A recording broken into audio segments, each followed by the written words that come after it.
Hello everyone, this is Savita Chauhan. Welcome to MBDRA Model School Class 9th Economic Chapter 2 People as Resources.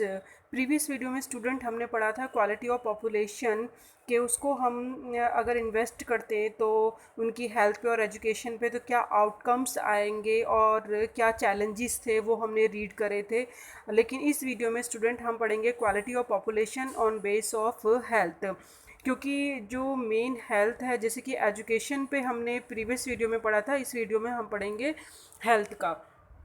firm maximize profit. Do you think any firm would be induced to employ people who might not work efficiently as healthy workers because of ill healthy?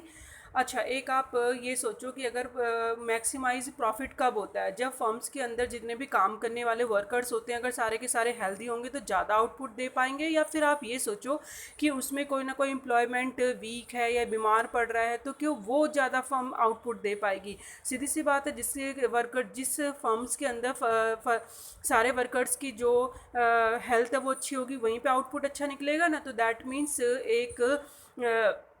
इन्होंने बोला है the health of a person helps him to realise he is a potential, यानी किसी की भी जो health होती है उससे ये पता चल जाता है कि उस इंसान के अंदर कितना पोटेंशियल है। वो हेल्प करता है एक पर्सन को स्टैंड करने पे।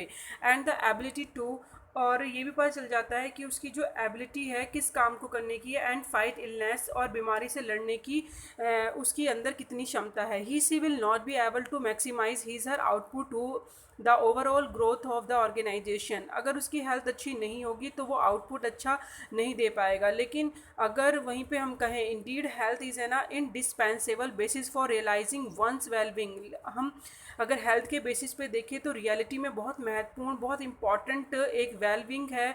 हमारे खुद के लिए एक हेल्थ का होना बहुत ज़रूरी है। Hence fourth improvement in the health status of the population has been the priority of the government. That means सबसे पहले गवर्नमेंट की यही प्रायोरिटी बनती है, यही उसका मोटिव होना चाहिए, लक्ष्य होना चाहिए कि वो किस तरीके से अपनी पॉपुलेशन की हेल्थ का ध्यान रखे। क्योंकि हेल्थ अच्छी होगी तो दैट मीन्स वहाँ पे डेवलपमेंट ग्रो होगा ही होगा, इकोनॉमिक ग्रो करेगी ही करेगी।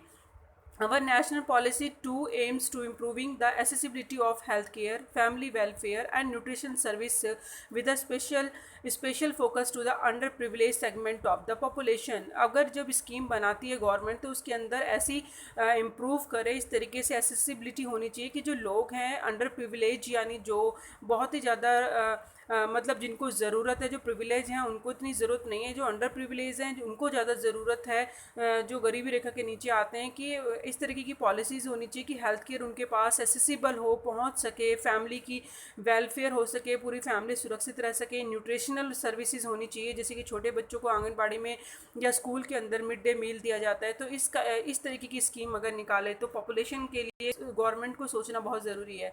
ओवर द लास्ट 5 डिकेड्स, अगर 5 दशक की बात करें तो India has a built a vast health infrastructure and has also develop the manpower required at a primary, secondary and the tertiary sector in government. अभी कुछ अगर हम 5 डिकेड्स से बात करें तो गवर्नमेंट ने इंफ्रास्ट्रक्चर इसमें इम्प्रूव करा है, मैन पावर हर उसमें बढ़ाई है, चाहे प्राइमरी हो, सेकेंडरी हो, टेरिटरी सेक्टर ही क्यों ना हो गवर्नमेंट की, as well as in the private sector. Government और प्राइवेट सेक्टर दोनों में इम्प्रूवमेंट करा है। अगर हम इस को देखेंगे तो हमें पता चलेगा कैसे। The major These measures which have been adopted have increased the life expectancy to over 68.3 years in 2014. 2014 में अगर देखेंगे एक्सेप्टेंसी जो लाइफ की है वो पहले से इंडिया के अंदर इंक्रीज़ हो गई है। पहले कुछ 30 या 32 के करीब था, यानी एक लाइफ को सर्वाइव करने की जो लाइफ लाइन होती है लॉन्ग कितनी है इंडिया में पहले से बढ़ी है। कैसे बढ़ी है भाई, सीधी सी बात है, अगर हेल्थ अच्छी होगी और हेल्थ केयर फैसिलिटीज़ होंगी तो इन जो हमारी लाइफ है वो ज़्यादा लॉन्ग टाइम रह पाएगी। और इनफेंट मोर्टेलिटी रेट क्या होता है, IMR, ये शिशु मृत्यु दर होता है, यानी पहले से कंट्रोल हुआ है क्योंकि अच्छी सी इन हेल्थ केयर फैसिलिटीज़ होने की वजह से अब शिशु मृत्यु दर कम हो गई है। जैसे कि 1000 बच्चों में से अगर हम बोले डाउन फ्रॉम 147, यानी अब 147 नीचे आया है, इतने बच्चों की डेथ हुई है 1000 में से। ये 1951 का था और अब 34 जो कैलकुलेट हुआ है वो है 2016 में, यानी 1000 में से इतने बच्चों जो हैं उनकी इनफेंट मोर्टेलिटी रेट आया है। अब क्रूएट बर्थ रेट क्या होता है? क्रूएट बर्थ रेट का मतलब होता है स्टूडेंट जो डेथ रेट है, यानी जैसे कि जन्म लेने वाले बच्चों की है वो भी संख्या कम हुई है। अब आप कहोगे भाई ये तो अच्छी कैसे है? अच्छी है ना, क्योंकि पॉपुलेशन के परस्पेक्टिव से देखोगे तो जनसंख्या नंबरिंग में तो बढ़ी रही, वो तो कम नहीं होने वाली। लेकिन आप ये सोचो कि अगर वो बर्थ रेट को कंट्रोल करने के लिए अब लोगों को समझ आ गया कि जल्दी ज़्यादा से ज़्यादा पॉपुलेशन नहीं बढ़ानी चाहिए, उसे कंट्रोल करने के लिए अब बहुत सारी ऐसे प्रिकॉशंस हैं जिसकी वजह से जनसंख्या कम हो सकती है, तो वो अच्छी बात है। तो 20.4 ड्रॉप हुआ है, दैट मीन्स रेशियो कम हुई है, एंड डेथ रेट जो है वो भी 6.4 हुआ है, इस टाइम पे कम हुआ है। इंक्रीज इन लाइफ एक्सेप्टेंसी, लोगों की जीवन की जो रेखा है वो बढ़ी है, लाइफ लाइन बढ़ी है। And improvement in the child care, बच्चों की चाइल्ड केयर की जो एक डायमेंशन है वो भी तरीका भी बढ़ा है कि बच्चों की हेल्थ का ध्यान रखना चाहिए और किस तरीके से उनको सारे जो इंजेक्शंस होते हैं वो लगाए जाते हैं, स्टार्टिंग में बच्चों का ध्यान रखा जाता है। Useful in assessing the future progress of the country, और ये जो अगर चाइल्ड की केयर रखते हैं तो समझो हम फ्यूचर की केयर कर रहे हैं, यानी वो बच्चा आने वाला फ्यूचर बनता है कंट्री के लिए। Increase in longevity of life is an indicator of good quality of life marked by self confidence, और अगर आपकी लाइफ लॉन्ग होगी और ये इंडिकेटर करता है गुड क्वालिटी ऑफ लाइफ, यानी लाइफ की एक क्वालिटी बताता है, और इसमें ही एक सीधे सीधी सी बात होती है, एक सेल्फ कॉन्फिडेंस बढ़ जाता है। Reducing in infant mortality involves the protection of children from infection. अब जब से शिशु मृत्यु दर कम हुआ है, इसका मतलब है कि अब बच्चों को इन्फेक्शन से बचाया जा रहा है। जो इंजेक्शंस वैक्सीन आते हैं उससे बच्चों को ईजिली उनको बचाया जा सकता है। Ensuring the nutrition of both the mother and the child and child care, और ये भी ज़रूर देखना चाहिए कि बच्चों और बच्चों की माँ को वो सारे न्यूट्रिशंस मिल रहे हैं नहीं मिल रहे, जो कि एक चाइल्ड केयर के लिए और या एक माँ के लिए बहुत ज़रूरी होते हैं। तो इसके अकॉर्डिंग अगर आप देखोगे तो ये जो सर्वे है उसके अंदर बताया गया है कि किस तरीके से बच्चों को और हेल्थ केयर के हिसाब से यहाँ पे हो रही है उनकी सर्वे। इनफेंट मोर्टेलिटी रेट का मतलब होता है death of a child below 1 year of age, यानी 1 साल की आयु से जो बच्चे कम होते हैं, वो उनका 1 साल भी पूरा नहीं हो पाता, वो मर जाते हैं, तो वो इनफेंट मोर्टेलिटी रेट कहलाता है, शिशु मृत्यु दर।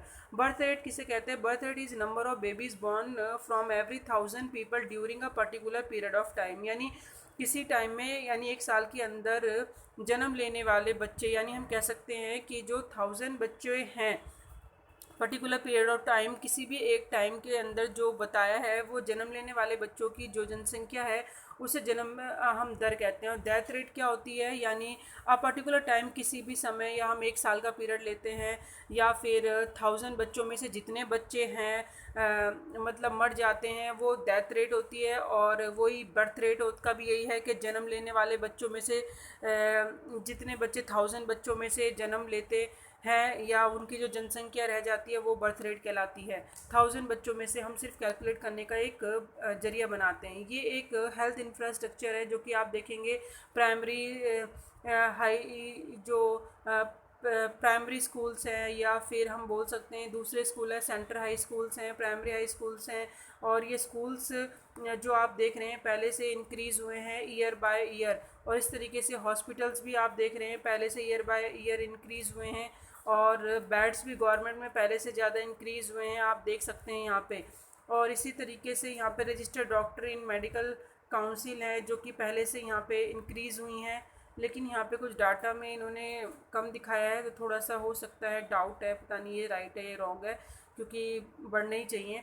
और नर्सिंग अगर आप देखेंगे तो पहले से ज़्यादा वो भी इंक्रीज़ हुई है। दैट मीन्स हेल्थ केयर पे गवर्नमेंट ने पहले से जो है खर्च किया है, और ये बहुत ज़रूरी भी है, क्योंकि स्टूडेंट इससे क्या होता है, कंट्री की डेवलपमेंट होता ही होता है।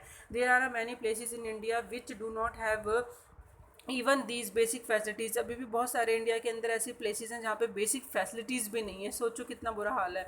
There are only 381 medical colleges in the country के अंदर सिर्फ इतने से मेडिकल कॉलेजेस हैं, एंड 301 डेंटल कॉलेजेस हैं, एंड जस्ट 4 स्टेट, और सिर्फ 4 स्टेट्स हैं जिसके अंदर ये आपको ज़्यादा नंबरिंग में मिलेंगे। आंध्र प्रदेश है, कर्नाटका है, महाराष्ट्र और Tamil Nadu have the maximum number of college, सबसे ज़्यादा इनमें ही आपको मेडिकल कॉलेजेस कॉलेजेस या डेंटल कॉलेजेस मिलेंगे। तो अभी हमें हेल्थ के पर्सपेक्टिव से देखें तो गवर्नमेंट को अभी इम्प्रूव करना है, और इस ये एक पॉपुलेशन पर्सपेक्टिव में देखें तो इन्वेस्टमेंट एक ह्यूमन बींग पे करना बहुत ज़रूरी भी है, हेल्थ पे और एजुकेशन पे, क्योंकि आने वाले टाइम में क्या होता है, स्टूडेंट उसी से ही एक कंट्री की जो है डेवलपमेंट होता है। तो नेक्स्ट वीडियो में हम पढ़ेंगे अनएम्प्लॉयमेंट, बेरोज़गारी क्या होता है, कितने टाइप की होती है। Thank you.